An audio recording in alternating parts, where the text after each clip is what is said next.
Hi everyone! In this presentation, I will briefly go over two learning activities that were made to help Finn's brain growth based on what I found in part A. So Finn is a 5 years old and shows that he can think logically and solve problem very well, especially when he plays with blocks or tell stories. But he occasionally has trouble being flexible when rules change or when he works with other people. So the learning activities are meant to help him build on his strengths while also encouraging the cognitive flexibility and his teamwork. So the plan is based on what based on one indigenous philosophy is called as way of learning. So this pedagogy is focused on learning through telling story, making visual math, and doing things with your hands, which is very similar with what Finn learns right now. So now let's move on to the experiment one. Let's work together to build a bridge. So the learning goal is to use Bloom taxonomy to apply and analyze. So the teacher will tell us a brief dreaming narrative about trips and connection across the country to start the actions outside. And the teacher tell a narrative to get the kids thinking about how to work together and cross spaces.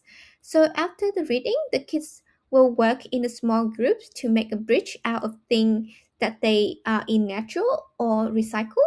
So they test their bridge, and after it they and alter it if they need to. So this activity have kids learn how to solve problem, think about the cause and effect, and stick with things. This is which is what the EYLF version 2 outcome voice is all about. And it also shows a way of learning through land links and story sharing. So now let's move on the learning experience 2, our math of our map of the bridge adventure. So the goals of learning fits with Bloom taxonomy at the levels of create and access. So after buildings, kids will think about what they did looking at the pictures and making a visual story map that show how their bridge design developed.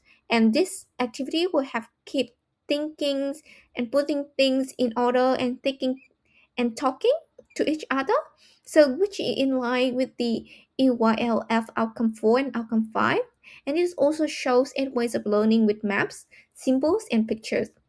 So in summary, the true learning experience helps Finn brain go in a way that is both play based and culturally responsive by using narrative, working together, and visual learning, teaching him of 8 ways of learning. Thank you for listening.